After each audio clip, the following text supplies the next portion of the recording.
How's it going, everyone? Jeff Johnson from the Gazette with my cohort here, Jeff Linder. We are going to give you another tremendous edition of the Prep Huddle Football Podcast. We are sans one member of our trio. KJ Pilcher is unavailable today, so it's just Jeff and I. Jeff's going to have to carry us as usual. So, what do you got? We are what past halfway point past the regular season, Jeff. Yeah, Unbelievable. week 6. Unbelievable. Yep. And we had our first district games last week for the bigger classes. Anything, anything kind of catch your eye last week on the old scoreboard? Well, I was at Kingston. Normally a wash win over Jeff wouldn't raise any eyebrows, but this one kind of did. I would say Washington had a little more speed on the outside, and just they were the better team Friday night, 21-13 over Jefferson. And as a result, with that and 3 other area teams getting beat, we're down to 3 unbeatens left in the whole area.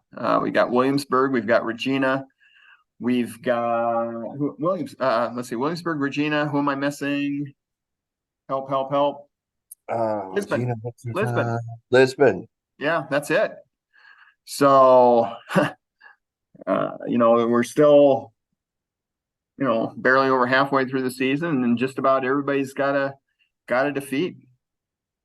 Do you like parity like this? Love it.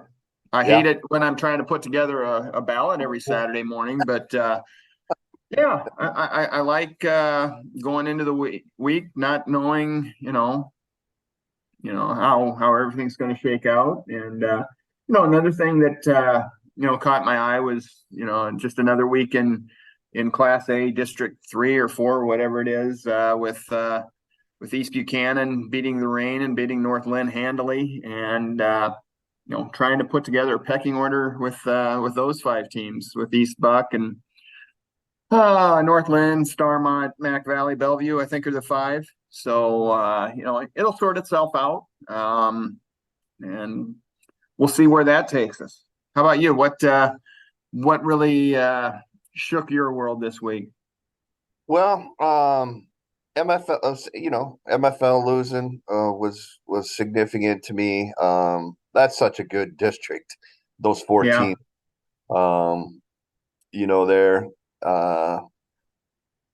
Washington did surprise me, Jeff. I got to be honest. I thought maybe this would be the year Jefferson might get them, and it'll be interesting to see now as we're taping this on Thursday.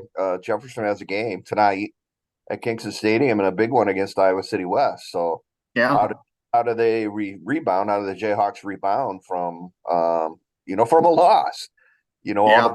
All the plaudits that everybody was giving them, and rightfully so. And Washington, kind of jumped up and bit them. How do you react to that after you've had some had a setback, had some adversity? So I was at Iowa City last week, and Kennedy was tremendous, 61 to 34 over City High, and just ran the ball at will on the Little Hawks, and a couple of 100-yard rushers. I mean, just could not be stopped. And Kennedy looks like it's really rounding into form, I think, Jeff, as we hit the last third of the regular season. So I think that's a really good football team, obviously. What else kind of stood out?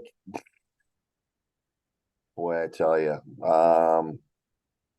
just kind of scrolling through the scores here, I guess. That's a nice win for Prairie, right? Yeah. 38-30 over Iowa City Liberty. I think those were 2 pretty evenly matched teams, and that's a big win. Start out district play for Prairie when it comes down to it. So what did we have? We have the first RPI you said is coming out from the Iowa High School Athletic Association next week. correct? Next week. Yep. I did I crunched the numbers unofficially, posted them online. Prairie has jumped up to number 6. Kennedy's number 7. Jeff went from 4 to 12 with that loss to Cedar Rapids Wash. On the other side of the fence there, I guess you could say, Linmar's 20th. Iowa City West is 21, and Iowa City High is 24. And of course, the top 16 teams make the playoffs. Okay. Linmar did get his quarterback back. Austin Waller played last week, so that's one of the significant injured guys that's back. No Brzezinski yet. Mizinski, their outstanding running back, he's still out. I'm not sure what his status is for their game on Friday night, but yeah, it's just been a really unfortunate season that way with and Linmar was playing really well. This was a season that I thought Linmar was going to be the best team in the Metro coming into the season. Then they started 2-0, and then the wheels kind of started falling off from an injury standpoint. And I hope they're able to get some of these guys back, because this is a team with potential. And 2-3, I think they're probably still a favorite against a 3-2 Muscatine team at home, and it's a gotta win game for Linmar. They're gonna have to find a way to contain that Ty Kozad from Muscatine, who's gone over 200 yards the last 2 weeks. Now, you all also, we should probably tell the folks you are working with the IHSAA on the IHSAA decided this season, since they don't have RPIs in the smaller classes, to kind of get things out there a little bit. 2A through 8 player, they are doing their own polls with. You are on the Class A committee, is that That's correct? Right. Yep. And we met last Sunday night. It's about a half hour a week deal. 3 guys from the association, and then three of us mere mortals are on the committee. So and the Class A top 5 is exactly the same as the Gazette top 5. So how about that? St. Ansgar, Woodbury Central, West Hancock, Madrid, ACGC 1 through 5, and then some minor differences after that, but nothing major. And I guess it goes to show that the Gazette guys know what they're doing too. Don't tell anybody that. I know it. The bottom 5: Libbeville, Sully, Lisbon, the Wapsie Valley, Nashville, Plainfield, Lake Mills, in that order. Okay. Yeah. I guess we can run through the rest of what they have here. 8 player, 1 through 10. Winfield Mount Union's at the top, and 8 player over Gladbach Runback, which really kind of surprises me a little bit, because we've had GR at number 1 all season. Though I guess Winfield's got a couple of division players. When you got a quarter of your team that's Division 1, that's tough, right?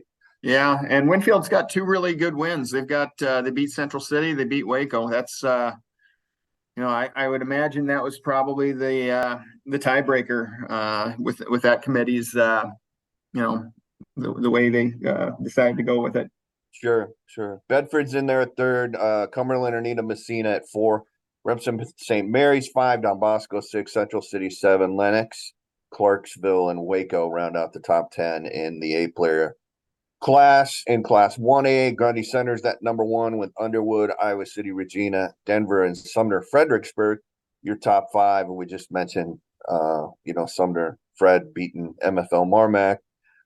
Trainer, MFL Marmac, Pella Christian, Wilton, and Dyke New Hartford are 5 through 10, or 6 through 10, excuse me, there. And then in Class 2A, Central Line, George Little Rock at the top, followed by Van Meter, West Lion, Monticello, and Western Christian.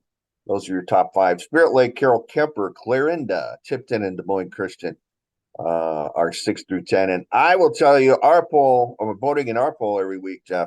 2A is really becoming a booger butt, so to speak. Yeah, especially the bottom 5. Yeah, it's easy top 3 or 4.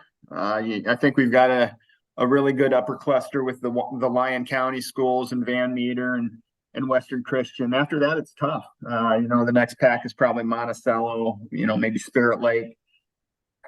You get to 7 or so, and it gets really tough. And hopefully that kind of starts to clarify itself here in the coming weeks. I think 4A is the toughest one to do. Yeah, sure. I think 5A is really tough after you get past 3 or 4.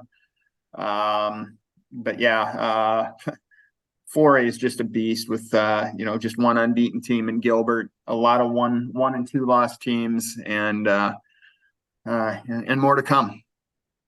And Gilbert has not played, in my opinion, and I'm sure you'd back me up on this. It's not played the schedule that your other top teams in 4A probably have. And I'm looking at the 4A scoreboard from last weekend. I guess we didn't really have too much. Western Dubuque with a nice 35-23 win over Waverly Shell Rock, which has had an immensely difficult schedule to this point. Indianola survives Huxley Ballard 30-27. Around here, Xavier rolled past Clinton 42-0. Decorah 42-0 over Mason City. Big game, Council Bluffs Lewis Central beat Glenwood, a couple of top 10 ranked teams handily as well, 49-21, and Bondurant Farrar doubled up Newton, a couple of pretty good teams there, 42-21. So, it's 4A's been just a beast with everyone beating each other, and that should make for a fun postseason, I guess. Yeah, absolutely. And just the bracketing, there's going to be some really good first round games in that class with just 16 teams, and the quarterfinals are going to be dynamite. But we still have 4 weeks to go before they start to set those up. Now, we did our 4 downs. Hopefully you read that in the paper and online each week. Kind of ask 4 questions, and we all give our respective opinions on them. And I thought an interesting one, Jeff, was the offensive and defensive MVPs. Now that we've hit past the halfway point in the season, and offensively, I mean, we've had some great performances. Grant Glouser, the running back from Western Dubuque's been just unbelievably outstanding for the Bobcats. Lance McShane from Maquoketa Valley had, what do you have? I think it was 310 yards and 5 touchdowns and 10 carries Friday night. That's insane. Yeah. Defensively, we've had some great performances as well. Tate Wood from Independence has been among the state leaders in tackles all season. Had He's got over 20 twice or 3 times this year. 3 times in a row. Yeah, he had a mere mortal 8 or 9. I can't remember the exact total last Friday. So maybe teams are starting to finally run away from it. I don't know. But what did you think? What were your answers, I guess, for that question, offensive and defensive? I went with exactly the people you mentioned. I went with Glouser, and I mentioned McShane and Tate Wood too on defense. We've got some good passers too. Graham Beckman, Vinny Gianforte from Kennedy. Regina's got some good offensive kids. So there's a lot of answers. I'm not sure there are any wrong answers there. There's been some people that have really been putting up the yards and putting up the points. What a performance it was. Something I'd never heard of last Friday night. Williamsburg beat South Tama 61-6. Williamsburg had a 27-0 lead in that ball game without even having one play on offense. Now, can you explain to everyone how that happened? Well, no, I can't, but I can tell you how it happens. I can't imagine. It's one of those things you would have had to seen to believe. Race Heitman from Williamsburg had a punt return for a touchdown, interception for a touchdown, interception for a touchdown, punt return for a touchdown. First 4 times he touches the ball. I think it was 4:53 into the game. All 4 of those touchdowns, 27-0, and Williamsburg hadn't snapped the ball. That's incredible. It Yeah, really is. I'm sure something like that's never happened. No, How could it? I mean, it just you'd have to be there and witness that to imagine something like that.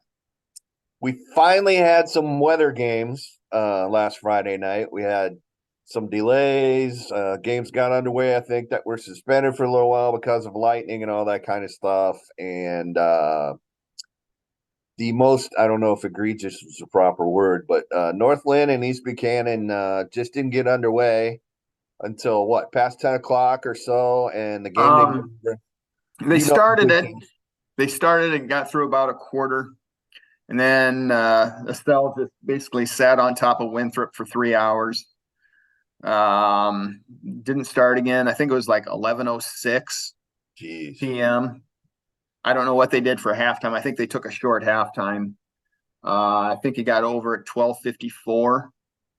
And 41-14, the Bucks won that one. Marion had a long delay. I don't think they started. I think they started 2.5 hours late. Yep. Up at Waterloo East, won that one handily. That same storm that went through Winthrop went through West Delaware, went through Manchester later, and they got through a half. It was 28-0. They just decided to call it good at halftime. Makokata went home on the wrong end of that. Jessup and Jessup and West Marshall. Jessup's along that Highway 20 corridor too. They had a long delay. I think it was 2-0 at halftime. Ended up 8-0. Jessup beat West Marshall. I think West Marshall's still winless. Yes, and they played kind of a very tough schedule and must be down a little bit what I have been. But we did have 2 games on Monday night as well. Central City and who was the other one? Oh, Union and PCM. So and I think both of the outcomes for those were predictable. PCM. Got through we got through our first weather night. So that's good. We needed the rain. We could have used some of that down here. And we were kind of on pins and needles at Kingston and got through it. They just decided to can the freshman game after a delay, and varsity game started around, I think, about 7:40. So that's good. Yeah. Prairie Liberty, I think, had a delay as well. To theirs, I don't think the varsity got underway till well past the 7:30 suggested starting time. So, but got them all in, and that's the most important thing. So, what should we do next? Let's. You want to look ahead now? I've got my schedule looking ahead for next week. Going to be a good week in 5A. The top two teams there both have top 3 teams all have really big challenges. I know Johnson's 2-3, but they're a really good 2-3. They go to Southeast Polk, number 1. Dowling goes to Ankeny Centennial. That's certainly not a gimme. And then Bettendorf, we talked about Kennedy earlier. Bettendorf comes to Kingston Stadium to play Kennedy, and it's going to be a really tough game for the Bulldogs, the way Kennedy's playing now. Ankeny's at Prairie, Cedar Falls is at PV, Waukee Northwest is at Valley. So there really aren't too many dogs in Class 5A this week. Are you going to be go ahead. Going? No, I was going to say, keep going. You got the schedule there. So Western Dubuque, they're our number 1 in 4A. They play another 4-1 at Marion. I know Western Dubuque will probably be a fairly substantial favorite in that, but Marion's playing well, and I think they've won 7 of their last 8 games going back to week 7 of last year. Talking about the Wolves. So They made a run there yeah, yeah, towards the playoffs and got beat out on a tiebreaker with Washington, right? Because they lost to yeah, Washington early in the year. So right. yeah, Marion's been on a nice roll. Yeah. North Polk's at Ballard. That'll be a good game. North Scott's at Xavier. A top 10 battle in 4A. That I don't think anybody in their right mind can say that that's not going to be the game that decides that district championship. Yep. The other four teams are far, far, far behind the Lancers and the Saints there. And I would say that's the best of 4A, the games we just mentioned there. 3A, Davenport Assumption, Mount Vernon. That'll be a really good game.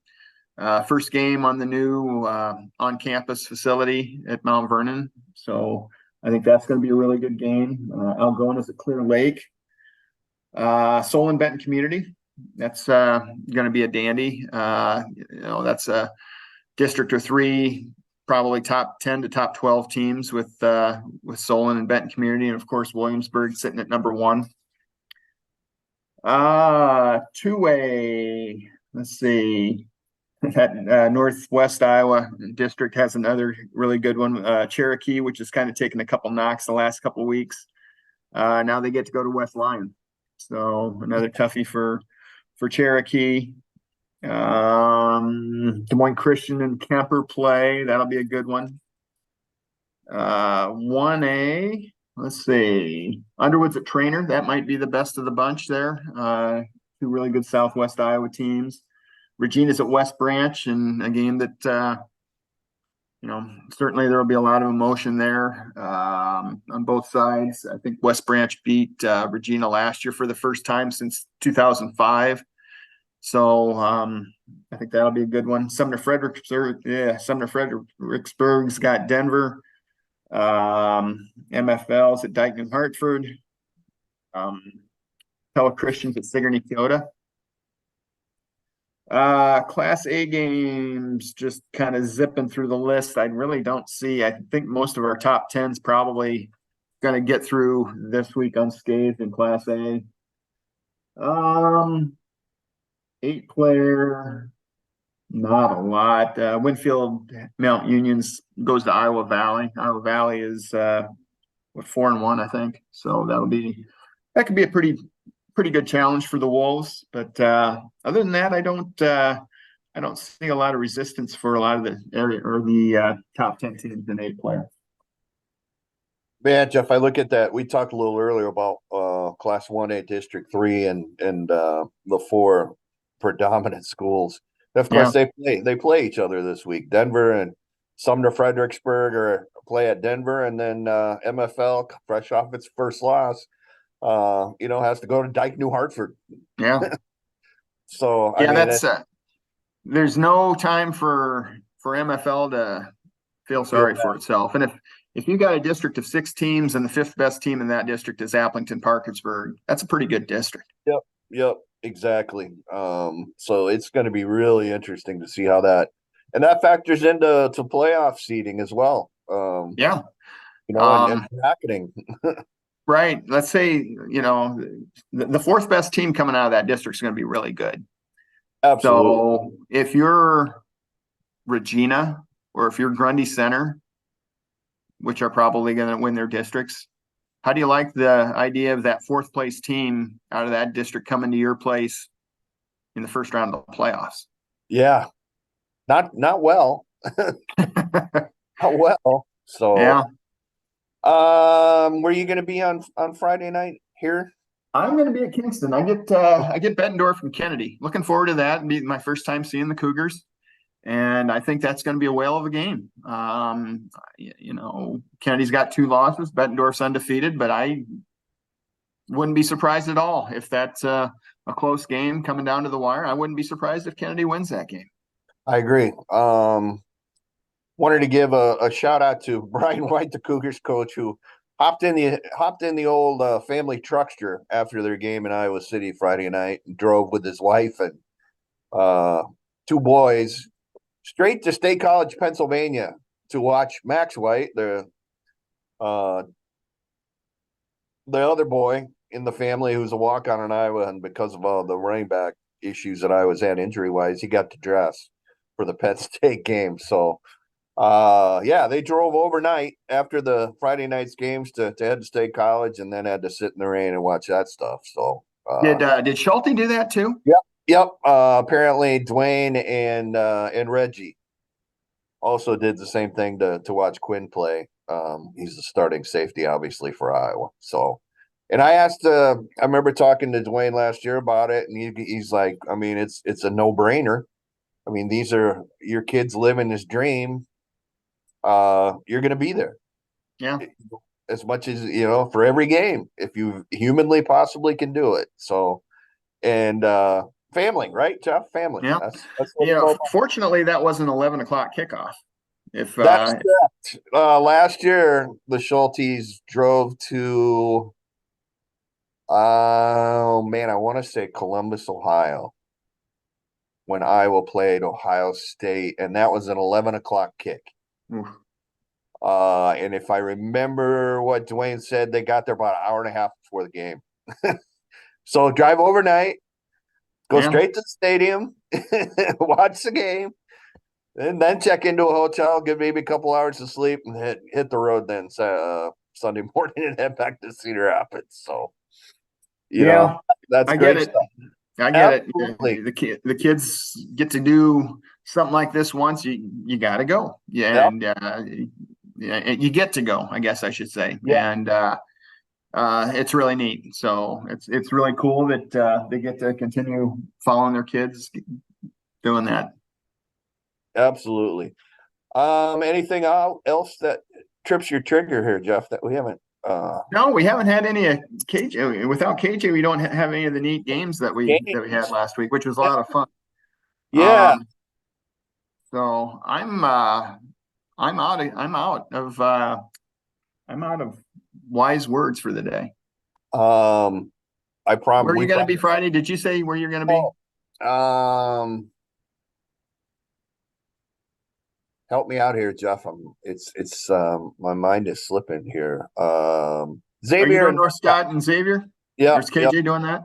No, I got North Scott and Xavier. It'll be my first chance to get a look at the Xavier Saints, and that should be a good game. It's always seems to be a good game between those two schools. They always seem to meet every year, whether it's the regular season or the playoffs, when everything's on the line. So yeah, like you said, this will be an important game as far as district winning, and then correspondingly, playoff seed and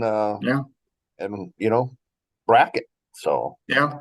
Where it's coming fast, and it's coming really fast for 2A on down, and we're going to have, I think, this week probably a lot of playoff races start to shake themselves out, or district races shake themselves out, and I think we'll have a good number of teams clinch playoff spots from 2A on down this week.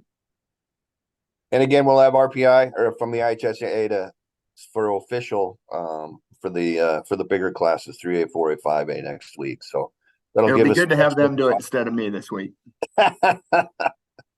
And we will have match game, I'm sure, when KJ returns next week. So I believe he's covering West and Jefferson tonight. So yeah, check the Gazette later for game story on that. I think that's a 7:30 kick if I remember right.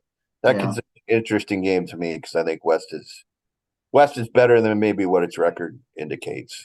Yeah, absolutely. That'll be a good game, and we'll see. We're going to learn a lot about Jefferson tonight. Are they, win or lose? How do they bounce back from their first loss? Are they competitive? We'll see. Tonight, by the way, I am going to be at Lisbon, handing off our Female Athlete of the Year award to Peyton Robinson, having a nice freshman campaign on the volleyball court right now for Wartburg College, and so we'll be doing that. Who's Lisbon playing?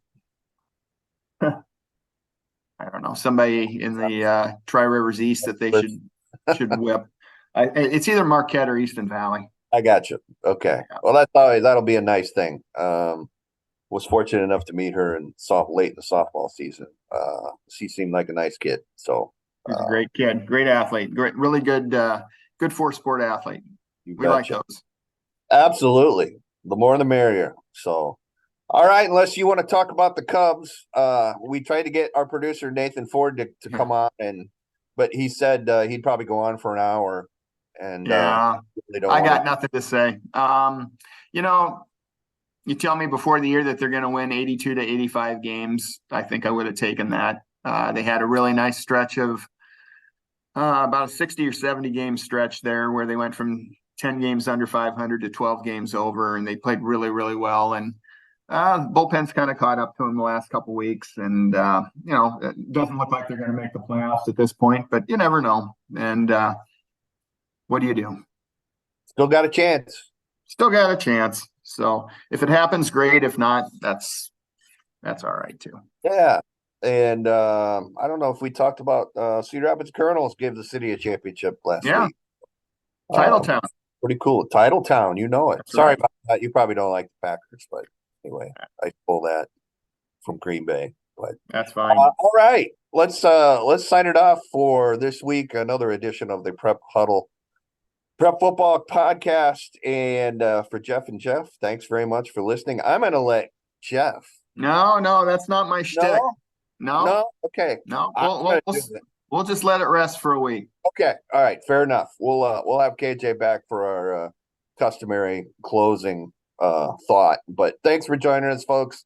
It's supposed to be nice and warm Friday night, so get out to a football game, support your favorite school, and we will talk about week 6 happenings next week at this time. So thanks very much.